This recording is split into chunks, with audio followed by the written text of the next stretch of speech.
Since Old Dartmouth once included New Bedford, Acushnet, Westport, and Fairhaven, the history of these 5 communities is intertwined. Today's Dartmouth is a beautiful seaside town. Here with Jody Cody and Jeremy Montijo. Thank you, because I don't do well with that last name. It's all right. Anyhow, we'd like to hear about the store and tell us the history and then what your roles are. Sure. So we've been open for about 6 years. We started in 2016. Okay. Opened in the middle of a busy summer, and at that time the bridge was closed. So we were on a one-way street when we first opened, which was challenging for sure. I'm sure. Down here on the south coast, this is it. It's here are the waters. Once we got opened, then people started coming around, and new stores started opening, and it really became like a lively little mini Nantucket, if you will. Yeah, well, it seems to be really hopping. The little what we've seen, the store has. Yeah. So, and are you the general manager? You're the general manager. And Jeremy, tell me what your I role. took on the position here as chef a couple years ago. Well, actually, just recently. Started off just making pizzas, but then just kind of embraced it, took it as my own. And just kind of training these young kids and being part of this community, it's been awesome. And the meals are fantastic. We just eat. Thank you. But who's the designer of all these foods? Because they're presented beautifully. I've noticed when I've been walking around. So how did those all come about? Who makes the menu? Between me, Ricky Dare, Susan Eagler, we pretty much collaborate and make dishes, and we just all work as a team here. It's really just one person. We started out as wanting to really get into whole animal butchery. Okay, that's why you have and we do a lot of, so our butcher does a lot of his own sauces, his own marinades, things like that. Wow. So, and then we incorporate that into a lot of the food that Jeremy's doing. So it's been a team effort to get it where it is today. And Absolutely. but we're open 7 days a week, year round, which is great. Wow. I think that's what kind of keeps the community Coming. interested too, because many places like this end up closing up in the winter. Right. Thank you very much. Thank you very much. Thank you. for having us. Thank you. It looks delicious. This is good. So what you got there? Wow, I have, would you believe, all sorts of things in a bowl, including granola, coconut, banana, strawberries, raspberries, blueberries, and a little peanut butter. Ooh. And I'm going to taste it. Look, I didn't even want to stick my spoon in it because it was too pretty. It's an acai berry bowl, right? It is. That's the name of it. Yes. I'm going to... What's the verdict? And it's cool. Yeah? Taste. Oh. Everybody, you got to come here. This is good. This is my cup of tea. Welcome to Dartmouth Historical and Arts Society. Thank you. We're with Judy Lund and Bob Harding, and as you said, Historical and Art Society. The Dartmouth Historical and Arts Society. Excellent. DHAS for short. Well, thank you for being with us today. And so what can you tell us about the history of Dartmouth? Well, one thing, Dartmouth today is a much smaller place than it was originally. Originally, there were 5 towns that are now Dartmouth, Westport, New Bedford, Fairhaven, and Acushnet. Okay. That was all Dartmouth up until 1787 or so. Okay.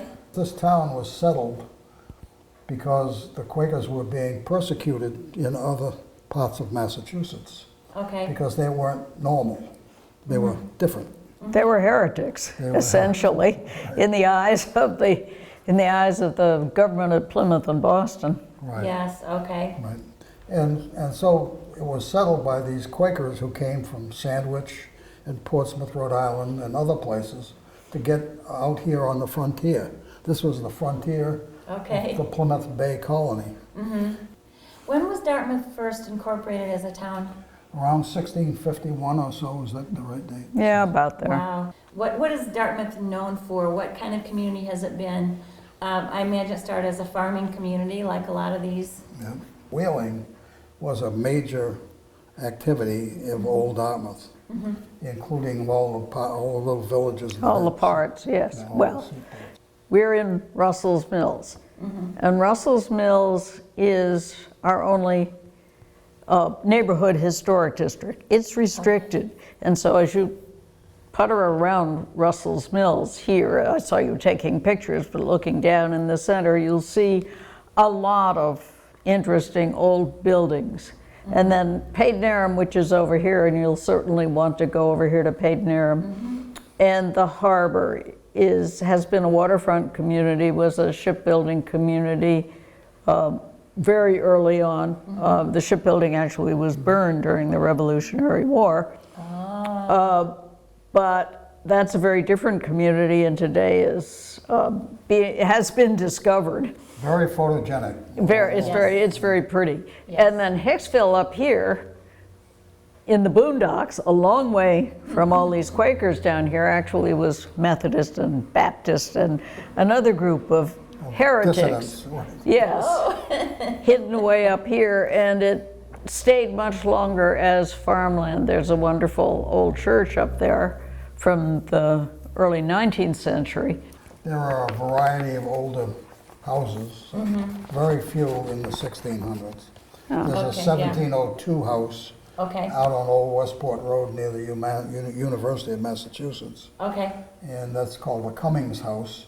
And that guy was kind of a notorious character because he, among other things, the Quakers led the country, really, in refusing to pay taxes to support a state church. oh, And they created the fight that started the separation of church and state in this country. oh, okay, I didn't realize that. One of the early people that did it was a constable named Philip Cummings, who lived in the house I just discussed. And he decided not to collect the tax that was going to pay for the minister. And they took him and put him in jail for that. And he died in jail, leaving a family of eight or nine children, Oh, one of whom was born after he was in jail. oh, And so he was kind of a martyr to the cause of separation of church and state. yeah, And other Quakers followed him and chose to go to jail, and the other Quakers supported them. And the Quakers did a lot that brought us some of the freedoms that we think of as all-American freedoms. yes, And it started here in Dartmouth. wow. And they were very democratic with regard to the blacks, the Native Americans, and women after a while. So who are some famous people who are from Dartmouth? Paul Cuffey was a black leader Yes, who was supposedly one of the richest black men in the world, and he was also a stalwart in the fight for equality and voting rights and stuff like that. yes. He was very famous. Okay, well, thank you again for being with us Thank today. you. Okay. And for informing us about the rich history, old history of Dartmouth. Really appreciate it. I like what you're doing and how you're doing it. You're really modern Grannies. We hope so. All Well, right. we're having fun. Thank you. Thank you. Gaspars was established in 1923 by Manuel and Justina Gaspar, who had emigrated from Lisbon, Portugal. Third generation owner Robert Gaspar gave us a tour of their facility. Okay. Well, welcome to Gaspar's Sausage Company. We're a manufacturer of Portuguese smoked sausages, linguiça and chorizo. Linguiça being a mild sausage, and chorizo being the spicy hot sausage. Now the room we're going into is our kitchen, and this is where we grind the pork. Our products are pork-based. We also make a turkey-based linguiça and chorizo. Right now, this process, that is our grinder. Our pork comes in large boxes, which are then ground into cubes. From there, it is brought here where this gentleman will mix the spices Some of the main ingredients are garlic, paprika, salt, vinegar. It's too bad this has been done already, but this meat will be stuffed into a natural casing tomorrow. It sits overnight in the marinade, and so then this meat is ready to be stuffed out. This is chorizo, which is the spicy sausage. This is chorizo. It's a wider diameter sausage. Linguiça is rope style.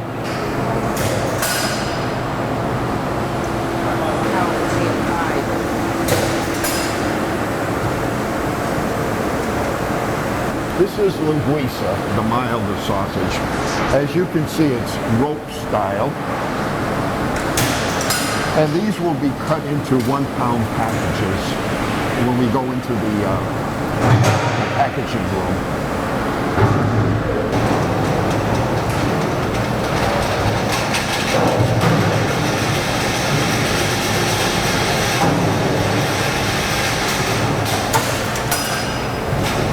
Cool.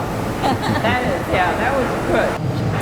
And I'll take you into the smoke room tomorrow morning. This is a holding cooler. Wow. This item here is how we make the patties. We make a linguiça patty. We usually package about 6 per package. Wow. Now we're going to the smokehouse area. Okay. These are our smokehouses. However, at this moment they're on the wash cycle. It takes about 3 hours to smoke the product.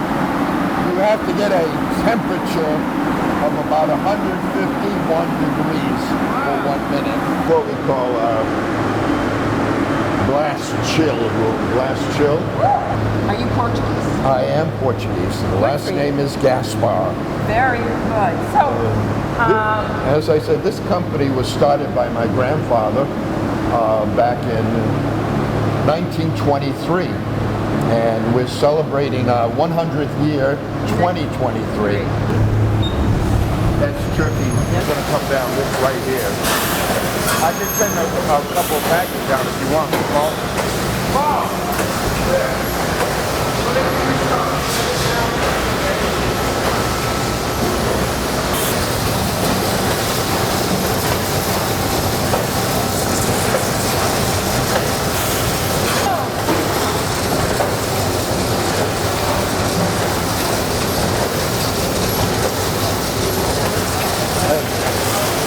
I think that you just put a few on. Come this way. These are linguiça franks. We also make them in chorizo, the spicier sausage.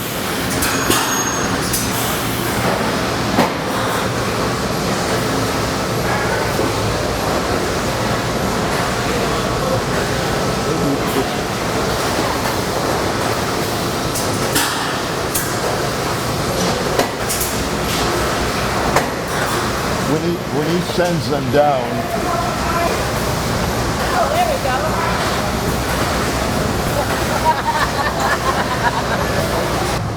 Then the product is boxed, weighed, and shipped to the warehouses of many of the supermarket chains. We're in all the major supermarket chains, and our sales are primarily on the East Coast, the Carolinas, and we do quite a huge business in Florida.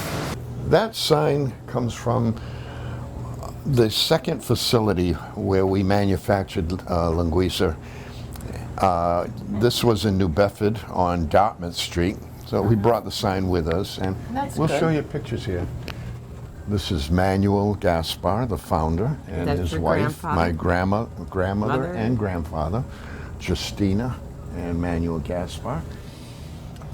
This is the second plant.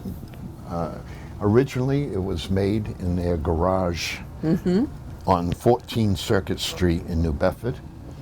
53, we moved to this facility in Dartmouth, actually, on Dartmouth Street. And that was a big celebration, 1953. My grandmother and grandfather had 5 sons, and they all were involved in the business. They created their own workforce, so to speak. But they had 5 sons. And they did have a daughter later who was an adopted child, a friend of my grandmother's who died in childbirth, and they adopted this young lady. And I want to know which one's your grandfather. I think I've guessed this is my it. grandfather, and his. I mean, your dad. Oh, my dad is here. Oh, guessed the wrong one. This is Alfred Gaspar. He was the oldest boy. Then Fernando is my father. This is Joseph. This is Tobias. Tobias is who I thought would be your father. And this is Charles. Wow. And they have all passed on. I'm 3rd generation here with Charlie, my partner, Charlie. And Charlie also has 2 boys who are the 4th generation, and one of those sons has 2 sons as well. So we also go into the 5th generation. Wow, and they're working here? They are. His father was the last one, Charles. Okay. And this is an original picture from the garage on 14 Circuit Street. Wow. This is my Look grandfather. at that. Yeah. What's the volume of sausage that you make on a daily, weekly basis? On a weekly basis. It changes week to week.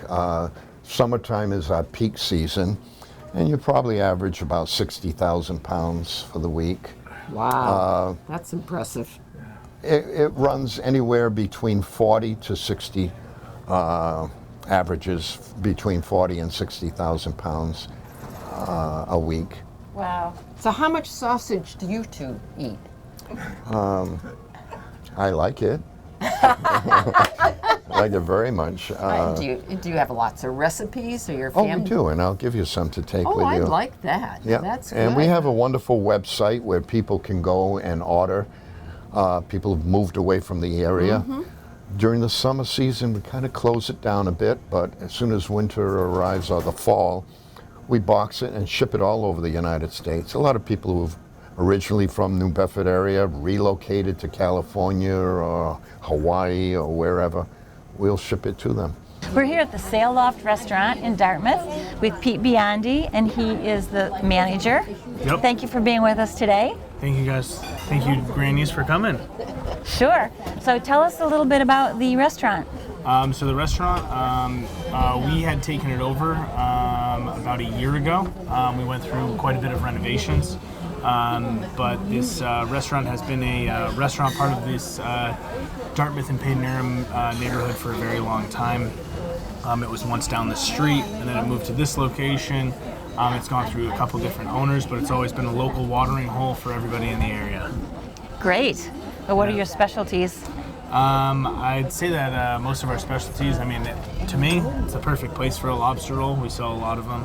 I think that they're absolutely delicious. The mussels, though, is another one of our big sellers, and then the swordfish tacos as well. Oh, I think we're going to try those. Yeah, very So good. it's all, I assume, local fish. Yes. I mean, we try our best to keep it as local as possible.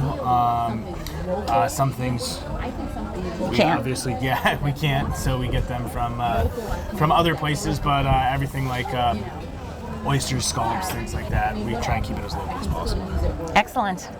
And so you've been here a couple years then since the renovation? So since the renovation, we've only been open since May, so so this is pretty new, but I've been with the company here for about a year and a half now. Okay. Yeah. And you're open year-round? Yes, we are open year-round. What do you want people to know about your restaurant? What's unique about it? Why should they come here? I mean, I personally think it's one of the best sunsets. Payden-Aram Harbor was also voted one of the best harbors in America. So I think that's an absolutely amazing thing for us. All of the sailing that goes on right outside the harbor too is absolutely world-class sailing. So it's when people coming in off their boats, they have dock space here, things like that. I think that's the best part about this restaurant. Also, we just hope that everybody in the neighborhood really likes it. That's the main goal. Is we want this to be everybody's place. Excellent. Yeah. Good food, great atmosphere, Yeah. great views. What's not to like, right? That's right. Excellent. Yeah. Well, thank you so much. Thank you guys very much. Thanks for coming. What you having? I am having tacos, cornfish tacos, and they are made with tacos from Western Mass, which are very good, and they're very tasty. I don't know what the sauce is, but it's very nice. Good. Just spicy? Not really. No. It's good. Nice. We're here at the YWCA in Dartmouth with Ashley Bristow. Tell us about what you do. You are the I'm farmer. the farm director of Sharing the Harvest Community Farm, which is a program of the Dartmouth YMCA. So the farm was created back in 2006 to address food insecurity within the South Coast region. So currently we are growing on 5 acres. We usually only grow on about 3.5 acres every year recently, and we're keeping, a couple fields fallow and growing cover crop to make sure that we're keeping the soil healthy and being able to properly rotate our crops and things like that. So we, although not certified organic, we use organic methods and try to take care of the soil and the plants using organically approved methods, and hardly spray anything at all. And if we do, it's biological or organically approved. That's wonderful. Sprays. So, and then everything that we grow. So I'm the only full-time farmer. We've got some seasonal farmers, so we really depend on the community to help us grow all that food. So we engage about 500 volunteers per year. Yes, yeah, to help us. All ages or just? Yeah, all ages, especially. We've got kids with their parents and kids out on Saturdays come and work with us. So we've had parents with their kids strapped into on their backs and 4 and 5 year olds digging into the soil with us. And then up to, we've got a lot of, our core of volunteers are mostly retired folks from the area who, we've got a crew of about 10 or so people who, and a core group of 4 or 5 who've been coming out here for years. What happens to your what happens to the food after you've? Good question. So we have a partnership with the United Way of Greater New Bedford's Hunger Commission. So they come out they have a big box truck. So the United Way's piece of it is to deliver all the produce to, they have relationships with about 22 different social service agencies, mostly in New Bedford, but also Fall River and New Bedford, Fall River, and Wareham. We are in our children's garden, which is newly established last year with the help of an Eagle Scout troop. We built these raised beds. They were behind the shed under the tree, and it was kind of cloudy, and they were all overgrown with Japanese knotweed and other invasives. So we moved the garden beds, rebuilt them within this rock wall area, and then had a fence built around it to protect the crops from the woodchucks and the rabbits, and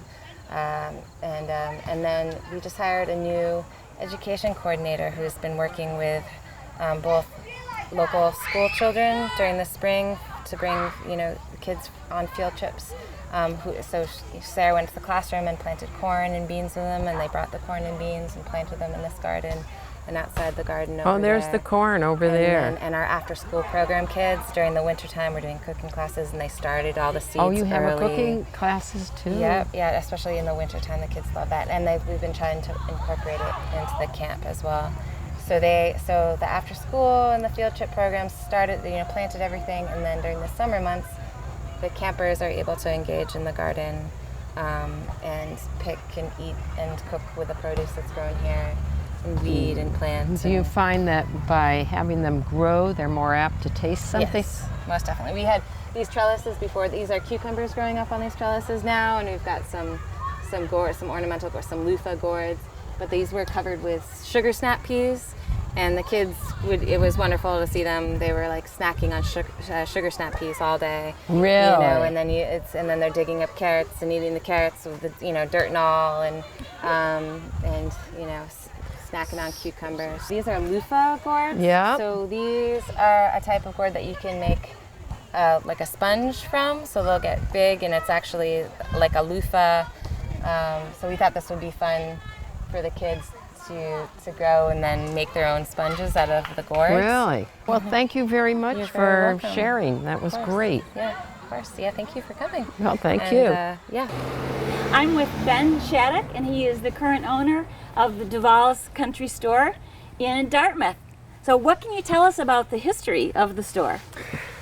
Duval's is the oldest general store in America, built in 1793, at least this section right behind us is, and then down there were some old horse stables built in the 19th century. The store has been a real central meeting point for the town for hundreds and hundreds of years.